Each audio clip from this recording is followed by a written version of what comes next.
Hai semua, Assalamualaikum dan selamat sejahtera to all my beloved student out there. So, awak masih lagi bersama eTution dan awak masih lagi bersama saya, Mr. Ahmad, dalam subjek Matematik Tambahan. Okay, so I will brief you apa kita nak buat hari ni. What is the video today? What is all about? Okay, so video kali ini adalah the last subtopik untuk trigonometry. Dia melibatkan rumus penambahan dan juga rumus berganda, which is rumus berganda kita akan pergi on the next session. And I just want to give you a heads up, topik ni atau this last subtopik selalunya student memang tak suka sebab dia melibatkan banyak formula, dan apabila melibatkan banyak formula, dia start nak curi-curi bawa nota ke apa benda kan. Okay, tapi never mind, this formula ada yang ada dalam the front page of your examination paper, so you don't have to worry. What you have to worry is you need to learn how to use the formula. Okay, so without further ado, jom saya akan tunjukkan semua formula-formula yang korang akan nampak selepas ini. Alright, so kita akan pergi kepada rumus tambahan dulu. Rumus tambahan ada 3 sahaja. Okay, so mesti obviously dia dah tak melibatkan sec ataupun cot ataupun cosec. So dia hanya melibatkan sin, cos dan juga tan. Okay, saya akan explain dekat depan. Kita ada all these 3 formula. Okay, our first formula adalah dia akan melibatkan 2 sudut, di mana kita akan ada sin A dan B. A adalah sudut pertama dan B adalah sudut kedua. Maka bila ada sudut penambahan macam ini, kita akan dapat this form of sin dan juga cos, gabungan antara sin dan juga cos. So sin A cos B plus minus cos A sin B. So maksudnya if let's say korang ada sudutnya bergabung sin plus B, okay, awak pecahkan kepada sin dan cos simbol yang sama, plus kalau dia minus, dia akan jadi minus.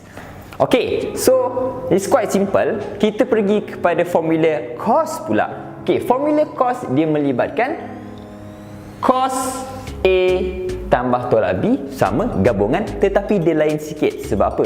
Kalau formula cos, dia start dengan cos sin. Seperti dia ada di depan, cos A cos B, sin A sin B. Tetapi penggunaan simbol dia berlainan. If let's say korang punya sudut penambahan korang bermula dengan plus, bila korang pecahkan, dia akan dapat negatif. Dia akan bertukar. So vice versa lah. If let's say awak guna minus, dia akan guna tambah. Alright, so next adalah kita akan pergi kepada formula yang kita ketiga. Okay, formula ketiga ni dia tan dia tak melibatkan sin ataupun cos. Kalau awak lihat formula pertama dengan formula kedua, kalau melibatkan sin saja mesti ada cos, kalau melibat cos mesti ada melibatkan sin. Tetapi tan dia stand alone, dia suka duduk sorang-sorang. So maksudnya kalau awak tengok dekat sini, tan A plus minus B, dia akan pecah balik jadi tan A tambah tan B. Lepas tu bawah dia akan jadi pecahan per 1 minus tan A tan B. Okay class, this time you have to be careful. For tan, you have to be careful sebab if let's say awak ada sudut berganda di sini, simbol yang awak guna adalah plus, dan apabila awak pecahkan tan A tan B, awak kena guna simbol yang sama, plus and plus. Tetapi pecahannya simbol 1 dan tan A tan B ni in between dia akan guna minus. So vice versa lah. So if let's say awak guna minus, atas minus, bawah akan jadi plus. Okay, so itu je explanation berkenaan dengan rumus penambahan. So untuk kita tahu macam mana nak guna pakai formula ni, kita pergi kepada our next example. So kelas, kita pergi kepada soalan di sini. Okay, di mana saya tak padamkan formula sebab kita nak pick up mana formula yang kita nak pakai. Okay, let's go to our first example, which is 1 Roman. Saya bacakan soalan. First, dia bagi awak tan A negatif 8 per 15, and then dia bagi awak cos B negatif 5 per 13, dan dia bagi awak syarat di mana syaratnya adalah 90 sampai 180 untuk sudut A, dan untuk sudut B daripada 90 hingga ke 180. Okay, so kelas, Untuk awak tackle soalan berkenaan dengan rumus penambahan ni, tips dia adalah apabila awak tengok kepada soalan, dia bagi awak tan, dia bagi awak cos, lepas tu dia bagi awak nilai. Ini adalah di mana this is the time awak kena ambil this information dan letakkan dalam Cartesian plane awak. Kita masukkan dalam kita punya quadrant ataupun sukuan. Dia jatuh sukuan yang ke mana. Okey, so maksudnya saya ada dua sukuan. Sebab apa? Kita ada dua sudut. Satu sudut A dan lagi satu adalah sudut B. So kita start dengan sudut A dulu. Sudut A dia pakai tan, betul? So maksudnya if let's say tan,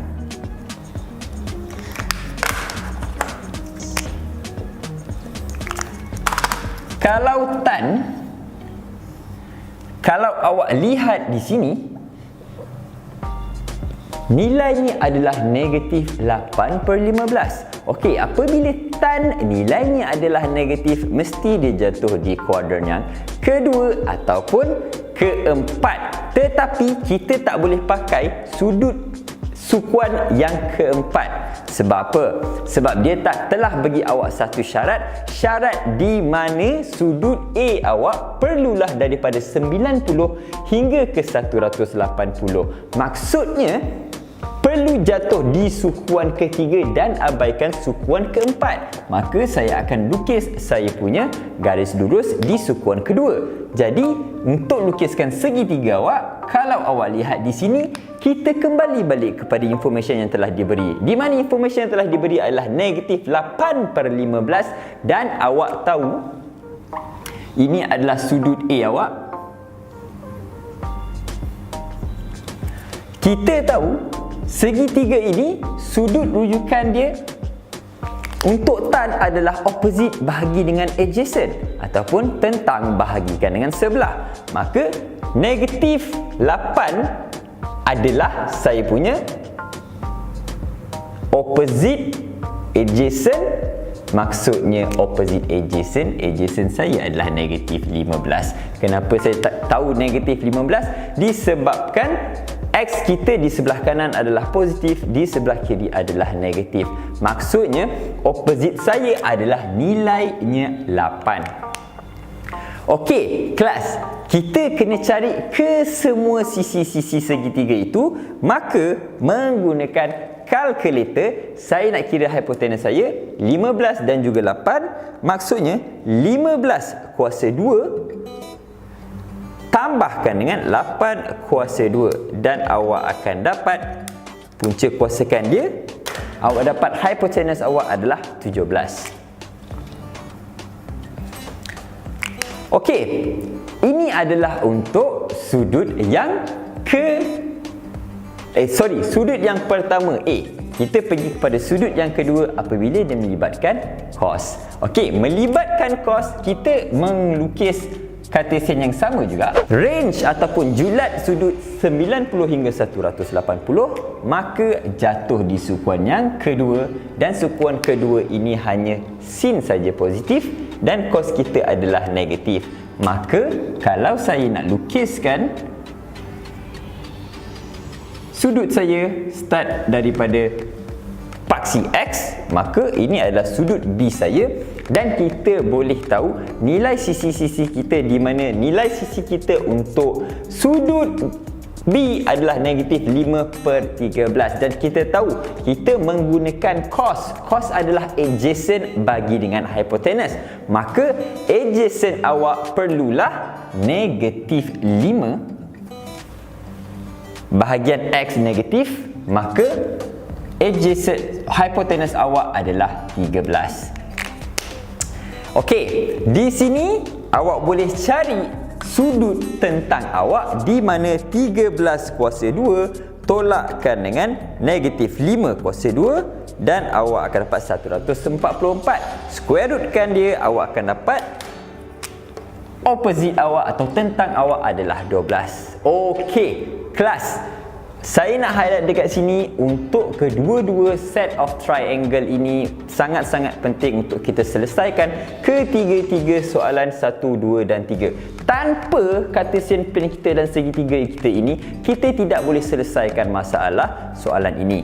Okay, so allow me to guide you guys to go through our first question, di mana our first question adalah sin A minus B. Okay, kelas. Kalau awak lihat di sini, ini adalah sudut penambahan dan sudut penolakan, di mana kita menggunakan minus. Saya panggil dia sudut penolakan. So, apabila awak menggunakan sin minus, kita pergi kepada formula kita balik. Dan awak lihat sin A minus B, kita menggunakan formula pertama, di mana formula pertama kita adalah sin. Apabila sin A minus B, kita akan pakai sin A cos B minus cos A sin B.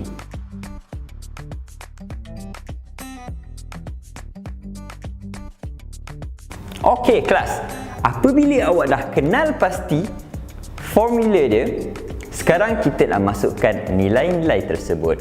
Okey, kita pergi kepada sin A dulu. Apabila kita lihat sin A, kita lihat pada sudut A. Jangan tengok sudut B, kita tengok sudut A. Okey, kalau awak lihat untuk sudut A, kita boleh lihat di sini, kalau untuk sin, kita menggunakan opposite bahagikan dengan hypotenuse. Maka di sini opposite saya adalah 8. Bahagikan dengan hypotenuse saya adalah 17. Okey, awak dah nampak? You get the idea now. Sekarang ni kita buat untuk kesemuanya sekali. Kita pergi kepada cos B. Cos adalah adjacent over hypotenuse. Maka awak lihat di sini, adjacent saya adalah negatif 5. Bahagikan dengan hypotenuse saya adalah 13. Atau awak boleh terus ambil dekat soalan. Kenapa saya pergi ulang balik kan? Okey, so kita pergi kepada cos A pula. Kalau awak lihat cos A, cos adalah adjacent over hypotenuse, maka awak boleh lihat negatif 15 bahagikan dengan 17, darabkan dengan sin B awak. Sin B adalah opposite 12, bahagikan dengan hypotenuse 13. Okey, di sini kita dah boleh dapatkan jawapan sudut penolakan kita A minus B. Kita hanya masukkan dalam kalkulator. Alright, kita start daripada sini dulu, di mana saya akan dapat negatif 40/221. Macam pelik ya. Okey, minus akan jadi tambah, maka saya tekan dalam kalkulator 15/17 darabkan dengan 12/13, 180221. Okey. Dan terakhir sekali awak selesaikan. Negatif 40 tambah negatif 40/221 tambahkan dengan 180/221 dan saya dapat 140/221. Maka ini adalah jawapan terakhir saya untuk sudut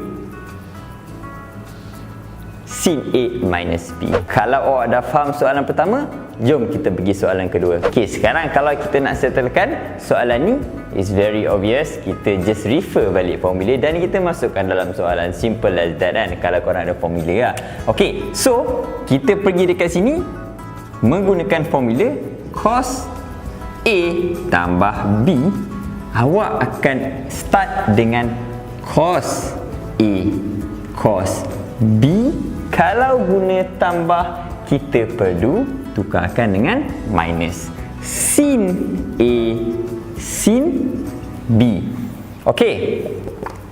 So kelas, di sini awak dah boleh lihat cos A telah tidak diberi. Okey, cos A adalah adjacent over hypotenuse, negatif 15 bahagikan dengan 17. Cos B adalah adjacent negatif 5 bahagikan dengan hypotenuse adalah 13.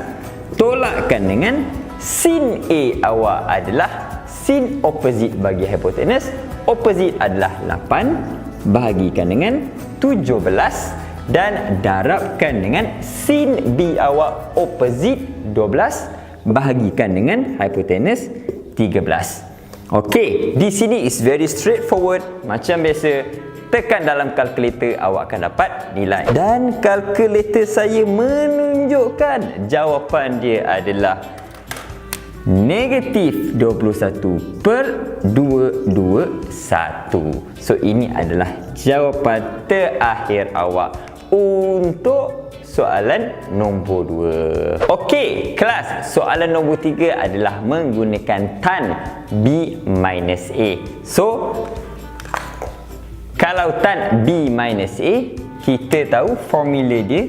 Daripada sini kita boleh lihat tan B minus A samakan dengan tan B minus tan A bahagikan dengan 1, tukar simbol, tambah. Tetapi tan B tan A. Okey kelas, this one hanya plug and play. Masukkan je dalam formula.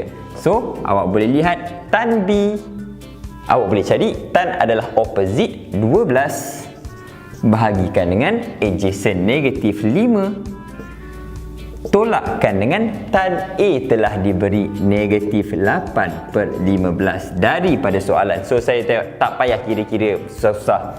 So bahagikan dengan 1 tambah tan B, salin balik 12/-5, darabkan dengan tan A awak adalah negatif 8/15.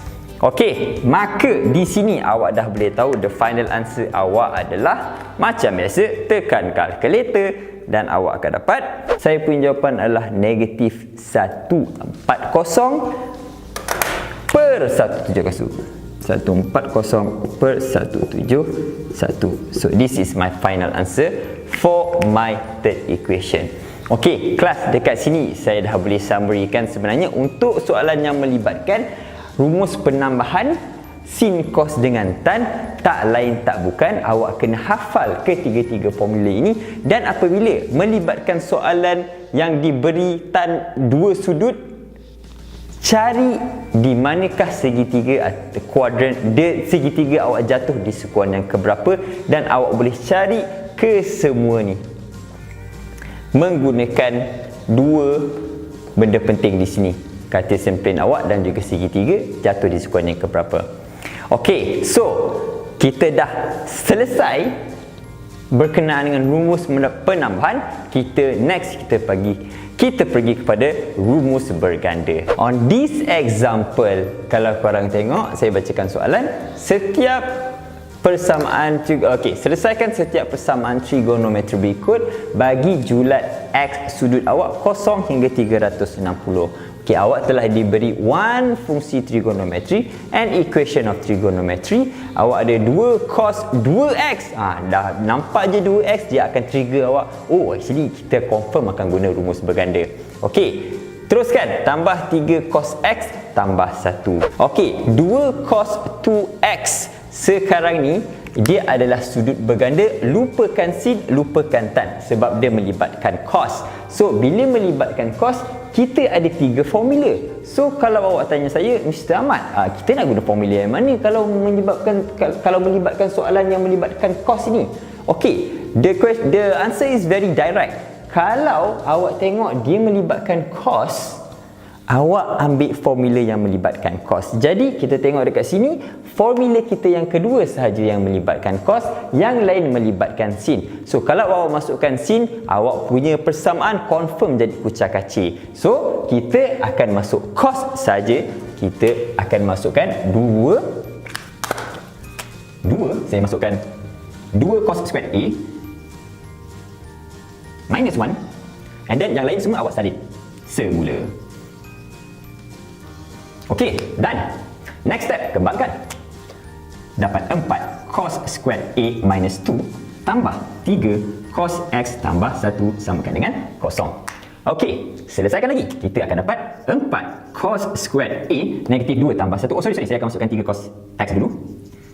Dan awak akan dapat negatif 2 tambah 1 adalah negatif 1 samakan dengan 0. Okey, kelas, kalau awak lihat cos dekat sini dah ada cos squared, cos kuasa 1 dan juga constant. Kalau awak lihat dekat sini, bentuk dia dah macam quadratic equation. So kalau bentuk quadratic equation ni, apa awak perlu buat adalah teknik saya factorizekan dia. Jom. Kalau awak nak factorizekan, macam biasa, awak boleh guna cos squared 4 cos squared A negatif 1 3 cos X. So, maka kalau saya nak dapat 4 cos squared A, apa kata kalau saya guna 4 cos A cos A. Dapat juga 4 cos squared A. So, 1 darab 1 confirm 1. Tapi macam mana saya nak dapatkan 3 cos? Saya perlulah darab silang. Saya dapat 4 cos A cos A dan positif, saya letak negatif dekat sini. Maka saya akan dapat, saya tulis ruang di sebelah sebab saya dah tak cukup ruang di bawah ni. Maka saya akan dapat, saya punya factorized equation adalah 4 cos A minus 1 cos A plus 1 sama dengan kosong. Okey, so maksudnya kita dah sampai dah hampir-hampir kepada penghujung jawapan. So kita buat satu persatu untuk our first bracket ini, di mana first bracket kita adalah 4 cos A minus 1 samakan dengan kosong. Dapatkan cos A awak berapa? Cos A awak adalah 1/4. Maka kalau saya nak dapatkan A, saya perlu shift cos 1/4 dan saya akan dapat nilai A saya adalah, okey kelas, before that, kalau awak lihat dekat sini, kalau awak lihat di sini, cos saya dalam nilai positif. Apabila cos saya dalam nilai positif, maksudnya sukuan untuk cos positif adalah sukuan pertama dan sukuan keempat. So, saya tulis dekat sini first and fourth. Okey, first and fourth. So, maksudnya kalau saya shiftkan, tekan dalam kalkulator, cos 1/4, shift cos 1/4, saya dapat my first angle atau sudut adalah 75.52. Ini untuk sukuan pertama. Macam mana dengan sukuan ketiga kita? Bukan sukuan ketiga, sukuan keempat. Sebab sukuan keempat je cos positif, betul. Maka lagi satu adalah 360 tolakkan dengan 75.52 dan saya akan dapat A2 saya adalah 360 tolak dengan 75.52, saya dapat 284.48. Okey, ini adalah jawapan awak. Tapi bukan the only ataupun dua jawapan ini saja, sebab kita ada lagi satu equation yang melibatkan cos A tambah 1, betul? So, yang ini pun kita kena kira juga. Cos A sama dengan negatif 1 dan A saya adalah cos shift negatif 1 dan A saya akan dapat, tekan dalam kalkulator, awak akan dapat shift cos negatif 1 180. So, daripada sini kita dah selesaikan ke semua sudut-sudut A. So, ini adalah A3. Di sini saya boleh summary-kan apa yang kita dah belajar for our this is my last example. Alright, so summary dia adalah the key is kelas, korang kena ingat dalam kepala formula ini. Dan kalau korang tak boleh ingat, formula ini ada je dalam exam paper awak dekat depan tu, dia dah bagi dah. Cuma the question is, awak nampak formula ni, awak reti guna ke, awak tak reti guna? Itu je. Kalau awak ada formula, kalau awak tak reti guna, sama je macam awak pergi medan perang, awak ada pedang tapi awak tak reti nak pakai pedang, betul? So it's the same concept.